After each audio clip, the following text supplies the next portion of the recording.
Hello there, YouTube family. Dr. K here. Welcome back to my channel, Winning in Education. So on this channel, we talk all things winning, whether that is you new to the education game as a new teacher and you want to win in the job, or you are already in teaching and you're looking to move up into perhaps administration.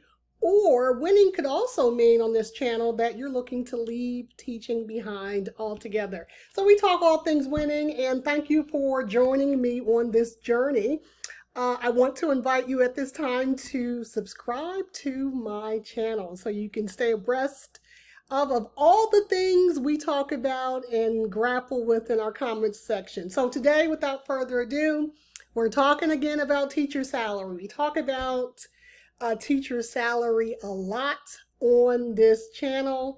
You'll see several of my videos where we're talking about teachers need to be paid more, where there's some opportunities that teachers can go to get higher wages, such as my video I did on Alaska and China, and I'll link those above. But today I'm talking about teacher salary a little differently. We're going to zone in on our favorite state of the moment, Florida. So I came across an article, and I'm going to link that in the description box for you guys to read along and hopefully have some different types of insights on the article, but it's entitled, Florida Combats Colossal Teacher Shortage. And the article gave several reasons, so I'll give you some highlights. As of the recording of this video, today is April 16th, Florida has 5,294 teacher vacancies and another 4,000 or so of staff vacancies, 400 of staff vacancies. And the National Education Association said that Florida is ranked 48th in the nation, 48th. I mean, at the very bottom in starting teacher salaries. So the average teacher salary across the nation starting out is around $65,000. In Florida, the average salary is about $51,000. So big discrepancy.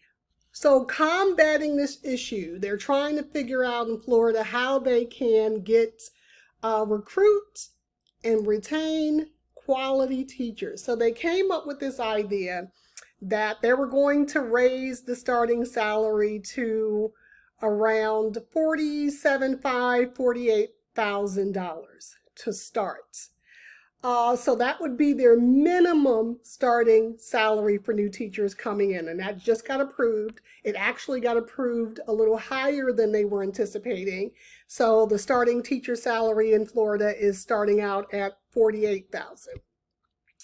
But here is the problem. The average salary for teachers in Florida is still hovering at about $51,000. So that's really what I want to examine today. This new starting salary of new teachers coming in to make $48,000 right off the bat. And then veteran teachers, they're right now hovering at about $51,000, $52,000. So should new teachers come into the profession making more or about the same as a teacher who's been on the job for 10 or even 20 years? Now, in the article, and again, I want you to read it, they did have a couple of veteran teachers kind of chime in. One teacher, she started with the district in Florida in 2004, and the starting salary was $35,000 for her. This year, her base pay is $54,250, but she has 18 years of experience. So she's only making about an additional $6,750 more after all of those years of experience. So let's think about that. $54,000 she's making now at 18 years of experience, and a new teacher is coming in right off the bat and who would be making $48,000. So needless to say, she was a little ticked in the article. Another teacher chimed in and she said blatantly that it was a slap in the face.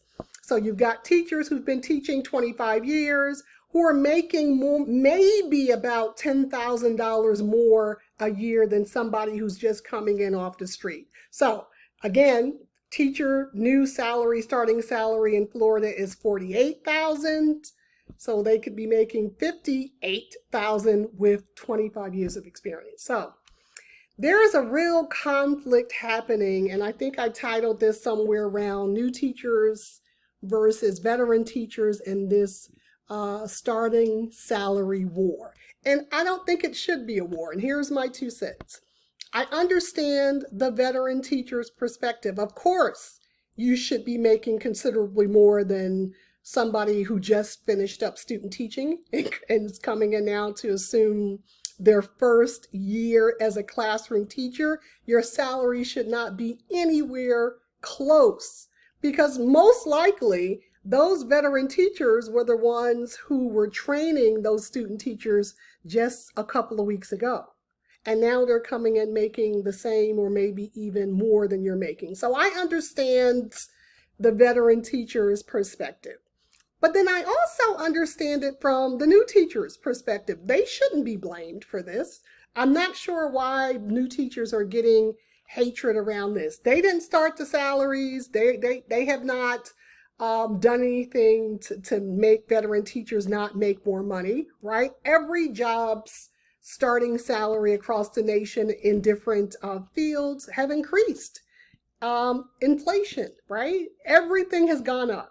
So to be fair, a starting salary at $48,000 in Florida, to me, in my opinion, is still low. But we should not be blaming new teachers. So there should not be a war between veteran teachers and new teachers around this issue. Now, I think the problem is, this is just my opinion, and I want to hear what you have to say in the comments section. I think the problem is veteran teachers are just not getting paid enough. So they're not getting adequate yearly raises. So if you start at a low salary to begin with, so let's take that example, the young lady starting in 2004 and her starting salary was $32,000, right? It was already low to begin with.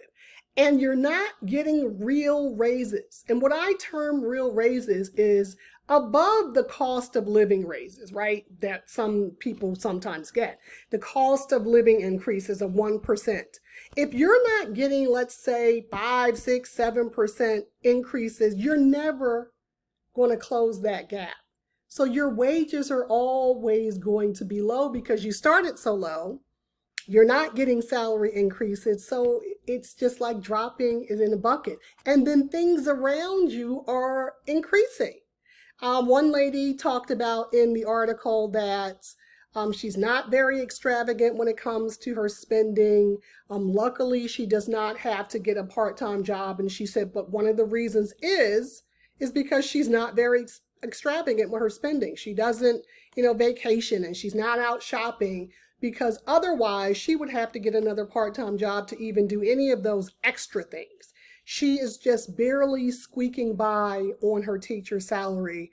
And of course, she had issues with that in the article.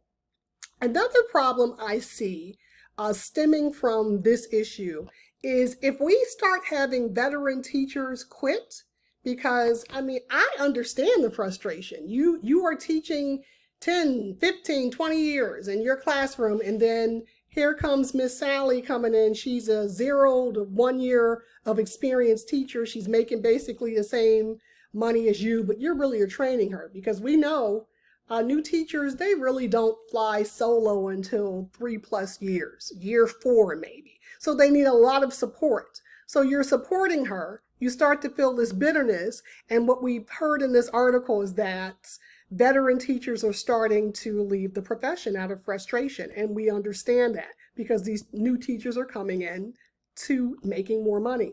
So the problem is the teacher workforce will be flooded with a bunch of new teachers who are inexperienced at their job. So that's not going to be good for our schools, and it's not going to be good for our students if our most experienced veteran teachers are leaving the profession, and all that's left behind are the new teachers. And we have to keep in mind, we know the first 3 years when you're working with new teachers are the most important when you're talking about attrition. So we need to make sure that those new teachers are supported so they do not burn out in year 1, 2, and 3 and then leave the profession. So there's a whole lot going on there.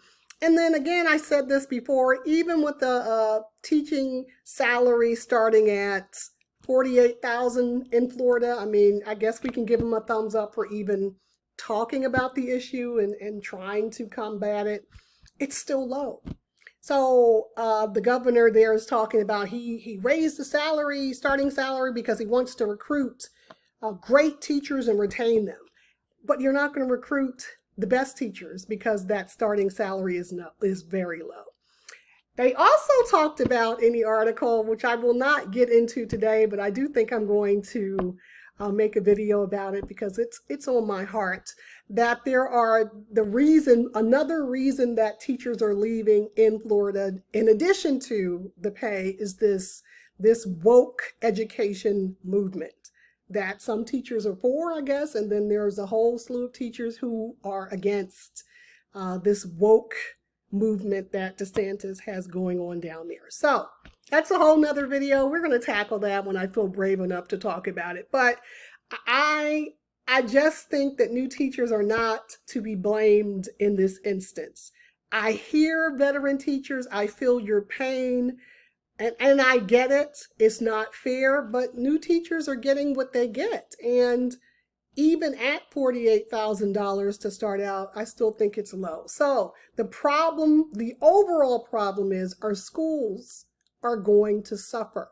Our students are going to suffer when we have tons of vacancies, teachers quitting in the middle of the year. You can't recruit replacements. They talked about that in the article as well. Teachers quitting, let's say, first half of the year. They can't get a full-time teacher to come in for the second half of the year. So it's just sub after sub after sub. And who does that affect? Our students. All right, so I want to know what you think about this starting salary war between new teachers and veteran teachers. Are you with me and on the side of new teachers? Like, I get it, it's not their fault. Or are you in the middle? Let me say I'm in the middle. I'm not on the side of new teachers. I am in the middle. I see the veteran teacher's perspective. I see the new teacher perspective. It is not a war for them to be fighting out.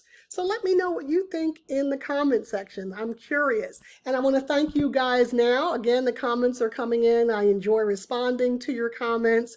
If you have not subscribed to my channel, please take a minute to do so and join our conversation as we continue figuring out ways that we can win in education in the United States. All right, guys, take care. I'll see you in the comment section.